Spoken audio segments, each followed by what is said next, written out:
February 20th, 2025. A quiet suburban morning shattered when a 5-year-old girl stepped into her parents' bedroom and found a scene no child should ever witness. Her mother and stepfather lay still, the room stained with violence, the silence heavier than anything she could understand. Terrified, she ran to her 17-year-old sister, Sarah Grace Patrick, who picked up the phone and called 911. In that moment, she appeared to be another grieving daughter caught in unimaginable tragedy. But as investigators peeled back the layers in the weeks that followed, the narrative shifted in a way that stunned an entire community and ultimately placed this teenager behind reinforced concrete walls. July 8th, 2025. Sarah Grace Patrick walked into the Carroll County Sheriff's Office and surrendered.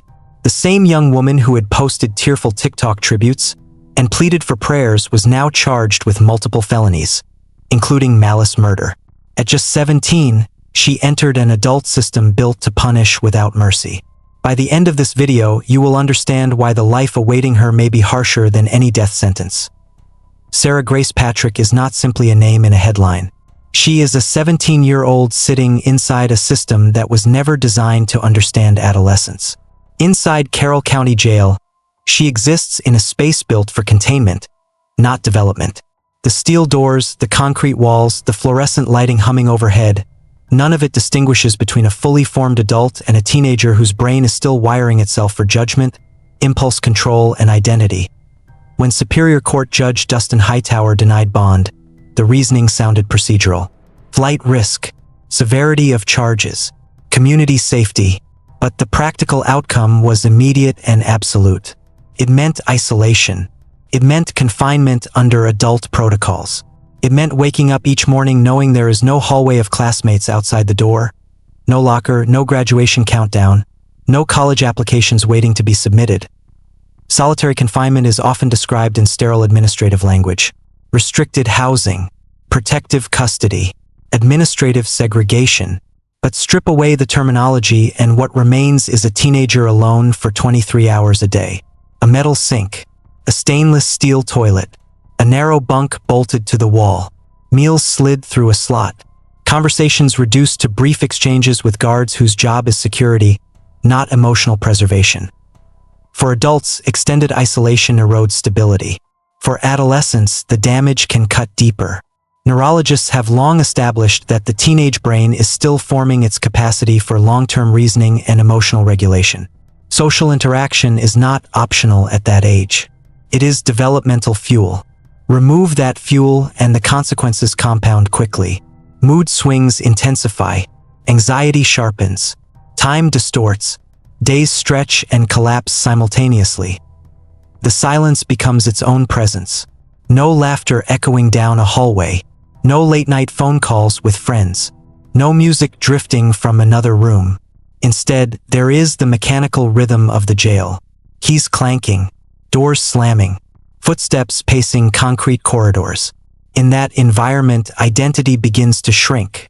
Not because of guilt or innocence, but because isolation compresses the self. Phone calls home are monitored. Every word recorded. Every sentence potentially analyzed. Imagine being 17 and knowing that even a conversation with your grandfather could be replayed in court. That your tone of voice might be scrutinized. That your choice of words could be interpreted as coded meaning. Communication stops feeling human. It starts feeling strategic. Before her arrest, Sarah Grace Patrick posted videos mourning her parents. She asked for prayers. She expressed grief publicly. After her arrest, those same posts became pieces of evidence. What once looked like sorrow now faces reinterpretation under suspicion. In today's digital era, teenagers narrate their lives online. But when prosecutors begin reviewing that narrative, every caption becomes a possible contradiction. Every expression becomes a question mark. The psychological reversal is staggering. One day, a teenager shares emotions with followers. The next, those emotions are framed as performance. The very instinct to reach outward for support becomes something that can be weaponized. For someone raised in the age of social media, losing the ability to speak publicly can feel like erasure. The accounts go silent. The passwords irrelevant. The outside world continues commenting while she cannot respond. Meanwhile, the legal reality grows heavier. Under Georgia law, the possibility of life without parole looms. That phrase sounds abstract until you calculate it. 70 years, 80 years, the remainder of a lifetime spent inside institutional walls. Not a sentence with an endpoint circled in red. Not a countdown to release, just duration. There is a difference between facing death and facing decades. Death, as final as it is, offers certainty. Decades offer repetition. Endless mornings beneath fluorescent lights. Endless nights staring at ceilings painted the same shade of institutional beige. For a 17-year-old, that repetition carries a different psychological weight than it would for someone already halfway through adulthood. Education stalls. While classmates prepare for prom, graduation, and freshman orientation, she remains in a cell where textbooks are scarce and structured schooling minimal. Adolescence is supposed to be transitional. Movement from dependency to independence. Incarceration freezes that motion. Growth becomes suspended animation. Family visits, when permitted, unfold behind glass. Time limits imposed. Voices filtered through phones bolted to walls. The physical absence of touch reinforces distance. Support feels abstract. Love becomes something heard rather than felt. And beyond the walls, the public narrative expands without her participation. News outlets update developments. Comment sections speculate. True crime forums debate guilt. Her name circulates in headlines tied permanently to violence. Whether convicted or acquitted, that digital footprint will not disappear. Search engines do not forget. The weight of that permanence presses inward. Adolescence is already a period of identity crisis. Add national scrutiny, adult prosecution, and solitary confinement, and the crisis magnifies. The question stops being who am I becoming and turns into who am I allowed to become. This is the environment in which Sarah Grace Patrick now exists. Not merely awaiting trial, but living inside a system that treats uncertainty as routine. Each court date scheduled months apart. Each procedural delay extending the stretch of identical days. For some observers, justice demands severity. For others, the issue becomes proportionality. But regardless of perspective, one fact remains unchanged. A 17-year-old is sitting in a concrete room, facing the possibility that every future milestone has already been replaced by a prison number. And the most destabilizing element of all is not the accusation itself. It is the waiting. Waiting without clarity. Waiting without movement. Waiting while adolescence quietly expires behind reinforced doors. If convicted, Sarah Grace Patrick would not remain in county jail forever. She would be transferred into the larger machinery of the Georgia Department of Corrections, entering a women's prison system structured around survival, hierarchy, and endurance. At 17, she would arrive as one of the youngest inmates in an environment where vulnerability is quickly identified and often exploited. Age does not inspire protection inside prison walls. Can invite pressure. Adult prisons operate on unspoken rules. Strength is currency. Silence is protection. Trust is dangerous. Those lessons are not taught gently. They are learned through exposure, sometimes through fear. For someone who has barely finished high school, the psychological leap into that world would be abrupt. There is no orientation class for navigating manipulation. No seminar on how to read alliances forming across a cafeteria table. Survival skills develop through trial, error, and sometimes trauma. Life without parole under Georgia law does not merely remove freedom. It removes anticipation. The human mind endures hardship more effectively when there is a defined horizon. Soldiers count down deployment days. Students count down semesters. Even inmates serving fixed terms count down release dates. A sentence with no parole strips away that mental anchor. It transforms time into something circular rather than linear. Days do not lead somewhere. They simply repeat. For a teenager, that repetition collides with a brain still forming its sense of future orientation. Adolescents naturally project themselves forward. Careers, relationships, families, personal reinvention. When those projections collapse into a single image of concrete and steel, psychological strain intensifies.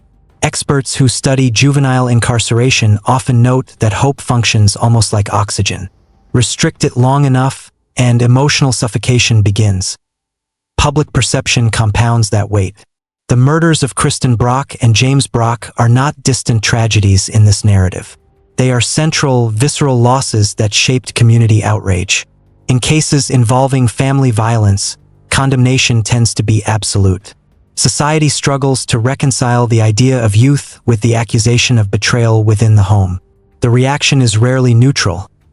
That reaction echoes inside prison walls. High-profile cases follow inmates into general population. Other prisoners read headlines too. Guards know the details. The stigma attaches itself like a permanent label. Whether she speaks about the charges or refuses to discuss them, the association persists. Incarceration becomes not just confinement, but identity reduction. She is no longer simply Sarah. She becomes the case. Even if she maintains innocence, the legal process itself can feel punishing. Courtrooms demand patience measured in months and years. Motions filed. Hearings postponed. Evidence debated. Each appearance requires reliving the details publicly. Photographs displayed. Testimony replayed. For an adult, that repetition is draining. For a 17-year-old, it can fracture emotional resilience. Meanwhile, outside life does not pause. Former classmates graduate. Social media feeds fill with college dorm photos, internships, engagements, road trips. Milestones stack up in real time. From inside prison, those markers can feel like reminders of divergence. Not just missed experiences, but permanently inaccessible ones. The gap between what might have been and what is becomes more visible each year. There is also the internal question of transformation. Prison changes people. Sometimes it hardens them. Sometimes it breaks them. Occasionally it reforms them. But when the sentence stretches across decades, personal evolution unfolds entirely within institutional constraints. Hobbies are limited. Movement is regulated. Privacy nearly non-existent. Individuality narrows under uniform routines. The debate surrounding juvenile life sentences often centers on rehabilitation versus retribution. Supporters argue that certain crimes demand permanent removal from society. Critics counter that adolescents possess a greater capacity for change. In this case, the argument becomes intensely personal. A 17-year-old stands at the center of competing philosophies about punishment. What complicates matters further is uncertainty. Trials can shift narratives. Evidence can surprise. Appeals can extend timelines. Acquittal remains a theoretical possibility. Conviction remains equally possible. That duality forces her to exist in suspended animation. She cannot plan for release. She cannot fully accept permanence. She occupies the psychological space between two radically different futures, neither of which she controls. The monotony described earlier does not soften over time. It deepens. The same wake-up call. The same institutional meals. The same narrow corridor view. Humans grava variation. When variation disappears, perception dulls or fractures. Some inmates adapt by building rigid internal routines. Exercise in place. Read whatever books are available. Count steps. Write letters. Others withdraw. Silence becomes safer than expectation. And beyond legal outcomes lies the inescapable digital record. Search engines preserve accusations indefinitely. Even if freedom were granted someday, reintegration would carry the weight of searchable history. Employers look.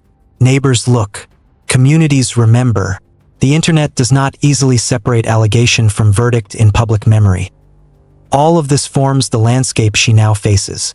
Not a single dramatic moment, but an accumulation of ordinary, grinding days. The question many observers ask is whether this prolonged psychological erosion represents justice or something harsher than execution. Execution ends a life swiftly. Decades of confinement extend suffering slowly. One is final. The other is sustained. For Sarah Grace Patrick, the distinction is not philosophical. It is practical.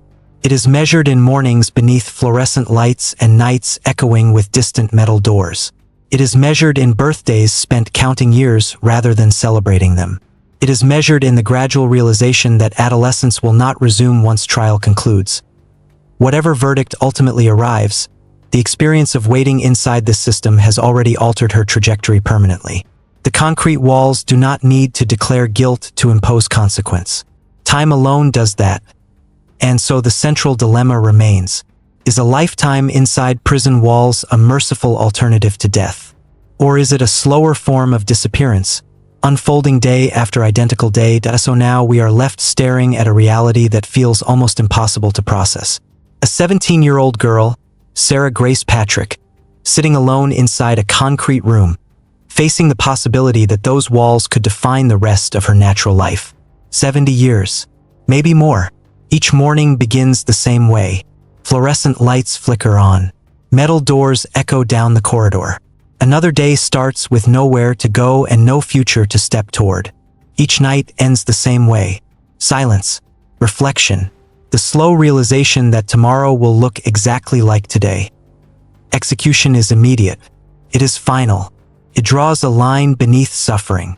But what stands in front of her is not a line. It is an endless stretch of repetition. Decades of isolation. Decades of being defined by accusation. Decades of watching the outside world move forward while she remains frozen in time. Whether she is ultimately found guilty or innocent, her adolescence has already been swallowed by the system. The milestones, the ordinary freedoms, the small moments that shape adulthood, all replaced by routine and uncertainty. This forces a difficult question about justice itself. When we remove execution, have we chosen mercy? Or have we designed something quieter, slower, and perhaps more psychologically destructive? What do you believe? Should a 17-year-old face the possibility of dying in prison? Or does a lifetime behind bars become its own irreversible sentence? Let us know your thoughts in the comments.